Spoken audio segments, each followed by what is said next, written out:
வணக்கம் நண்பர்களே, எப்படி இருக்கீங்க? நல்லா இருக்கீங்களா? நம்மளுடைய சேனல்ல கடந்த ஒரு 2 மாதங்களா எந்த ஒரு வீடியோவும் அப்லோட் பண்ணல. என்ன காரணம் அப்படின்னு பாத்தீங்க அப்படின்னா, ஒரு சின்ன ஹெல்த் இஷ்யூ. ஸோ அதெல்லாம் தாண்டி வந்தாச்சு. இப்ப நமக்கு செப்டம்பர் மாதம் குரூப் 2A அப்புறம் குரூப் 2 தேர்வு நடக்க போறது அப்படிங்கிற மாதிரி சொல்றாங்க. ஸோ அதனால அந்த குரூப் 2 தேர்வுக்கு போக்கஸ் பண்ணி நம்மளுடைய சேனல்ல இன்னையில இருந்து நம்ம வீடியோ போட போறோம். இன்னைக்கு நம்ம பார்க்க போற வீடியோ என்ன அப்படின்னா, சென்ட்ரல் விஜிலன்ஸ் கமிஷன் அப்படிங்கிற டாபிக் தான் பார்க்க போறோம். அதாவது டிஎன்பிஎஸ்சி சிலபஸ்ல உள்ள டாபிக்ஸை கவர் பண்ணி ஒரு ப்ரீவியஸ் இயர் கொஸ்டின் பேப்பர்ல அந்த பர்டிகுலர் டாபிக்ல என்ன கேள்விகள் கேட்டிருக்காங்க அப்படிங்கிற மொத்த விஷயத்தையும் இந்த வீடியோல நம்ம பார்க்க போறோம். அதுல நம்ம ஃபர்ஸ்ட் இன்னைக்கு நம்ம பார்க்க போறது என்ன அப்படின்னு பாத்தீங்க அப்படின்னா, சிவிசி சென்ட்ரல் விஜிலன்ஸ் கமிஷன், அதாவது மத்திய ஊழல் ஆணையம் அப்படிங்கிறத பத்தி நம்ம பார்க்க போறோம். இந்த மத்திய ஊழல் ஆணையம் அப்படிங்கிறது எந்த வருடம் உருவாக்கப்பட்டது அப்படிங்கிற மாதிரி கேள்வி அடிக்கடி கேட்டிருக்காங்க. நல்லா ஞாபகம் வச்சுக்கோங்க, 1964. ஓகேங்களா? மத்திய ஊழல் கண்காணிப்பு ஆணையம் உருவாக்கப்பட்ட ஆண்டு 1964.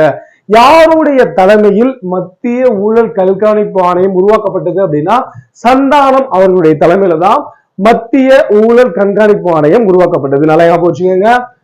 சிபிசி உருவாக்கப்பட்டது 1964.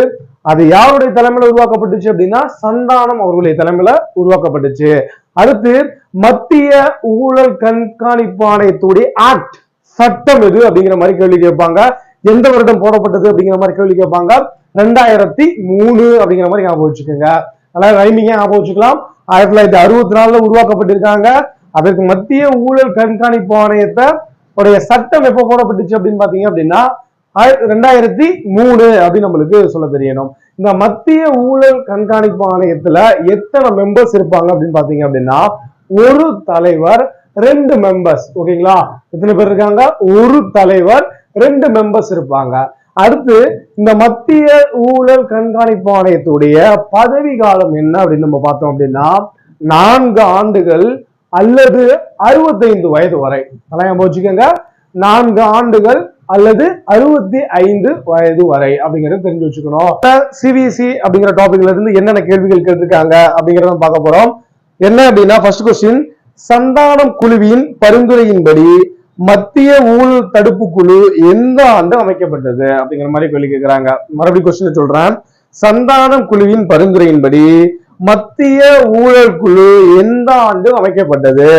நம்ம வீடியோ ஆரம்பிக்கிறதுக்கு முன்னாடி சொன்னோம் 1964 கேட்டிருக்காங்க. பாத்தீங்களா? அடுத்து என்ன கொடுத்திருக்காங்க அப்படின்னு பாத்தீங்க அப்படின்னா, ஒரு வாக்கியத்தை கொடுத்திருக்காங்க, 3 வாக்கியம். இதுல எது சரியானது அப்படிங்கிற மாதிரி கேள்வி கேட்கிறாங்க. அந்த 3 வாக்கியத்தை நான் படிக்கிறேன், எது சரி அப்படிங்கிறது நீங்களே சொல்லுங்க.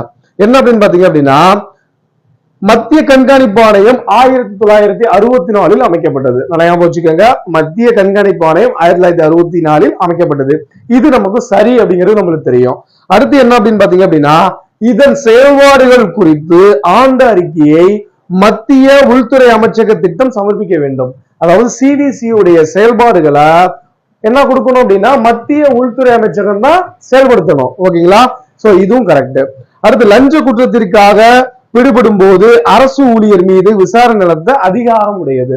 இப்போ ரொம்ப இருக்கக்கூடிய அந்த இந்தியன் 2 கூட படம் வருது இப்ப. ஓகேங்களா? இந்தியன் 1ல முக்கியமான கருத்து என்ன அப்படின்னு பாத்தீங்க அப்படின்னா, லஞ்சம் அப்படிங்கிற ஒண்ணு பேஸ் பண்ணி தான் அந்த இந்தியன் 1 வரும். இப்ப இந்தியன் 2லயும் அந்த கமலஹாசனுடைய நடிப்புல கிட்டத்தட்ட ஒரு 25 வருஷம் கழிச்சு இந்தியன் 2 வருது. சோ அதுவுமே இந்த கரப்ஷன், ஊழல் அப்படிங்கறத ஒழிக்கணும் அப்படிங்கிறதுக்காக தான் இந்த இந்தியன் படமே வெளில வருது. ஓகேங்களா?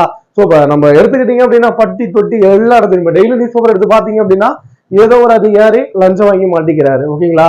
சோ அதனால நமக்கு தெரிஞ்சக்கூடிய விஷயம் என்ன அப்படின்னா, லஞ்ச குற்றத்திற்காக பிடிபடும் போது அரசு ஊழியர் மீது விசாரணை நடத்த அதிகாரம் உடையது அப்படின்னா அதுவும் சரி. ஓகேங்களா? நம்ம 1, 2, 3 மூணுமே சரி அப்படிங்கிறத நம்ம சொல்ல தெரியணும். அடுத்து ரொம்ப முக்கியமான கொஸ்டின் கேட்டிருக்காங்க. என்ன அப்படின்னு பாத்தீங்கன்னா, எந்த குழு மத்திய லஞ்ச ஒழிப்பு குழுவை உருவாக்க பரிந்துரை செய்தது? யாருடைய தலைமையில எந்த குழு மத்திய லஞ்ச ஒழிப்பு துறையை உருவாக்கியது அப்படின்னா, சந்தானம் அவர்களுடைய குழு அப்படின்னு நம்மளுக்கு சொல்ல தெரியணும். அடுத்த ஒரு கொஸ்டின் கேட்டிருக்காங்க. என்ன அப்படின்னு பாத்தீங்க அப்படின்னா, மத்திய கண்காணிப்பு குழுவை எந்த ஆண்டு பாராளுமன்றம் ஒரு சட்டப்பூர்வ அமைப்பாக அறிவித்தது? நம்ம ஒரு ஆக்ட் சொன்னோம் பாத்தீங்களா, அதான் என்ன ஆக்ட்? CBC act. எப்போ அப்படின்னா 2003. அப்பதான் அந்த ஆக்ட் படிதான் என்ன சொல்றாங்க அப்படிங்கிறத சொல்லியிருக்காங்க. மத்திய கண்காணிப்பு குழுவை எந்த ஆண்டு பாராளுமன்றம் ஒரு சட்டப்பூர்வ அமைப்பாக அறிவித்தது அப்படின்னா 2003 அப்படிங்கிற நம்மளுக்கு தெரிஞ்சு வச்சுக்கணும். அடுத்த கொஸ்டின் கேக்குறாங்க என்ன அப்படின்னா மத்திய கண்காணிப்பு குழு யாருடைய சிபாரிசின்படி உருவாக்கப்பட்டது அப்படிங்கிற மாதிரி கொடுத்திருக்காங்க. இப்ப ரிப்பீட் ஆகுது பாத்தீங்களா, சந்தானம் குழு. ஓகேங்களா? சோ இந்த வீடியோல சிவிசி அப்படின்னா என்ன, அவருடைய செயல்பாடுகள் என்ன, கடந்த 10 வருடத்துல சிவிசில இருந்து கேட்கப்பட்ட கேள்விகள் என்ன அப்படிங்கிற தகவல் எல்லாம் இந்த வீடியோல பார்த்தாச்சு. சோ நம்மளுடைய சேனல்ல தினமும் இது போலதான் நம்ம வீடியோ அப்லோட் பண்ண போறோம். தயவு செய்து நம்மளுடைய சேனலை சப்ஸ்கிரைப் பண்ணிக்கங்க. நன்றி.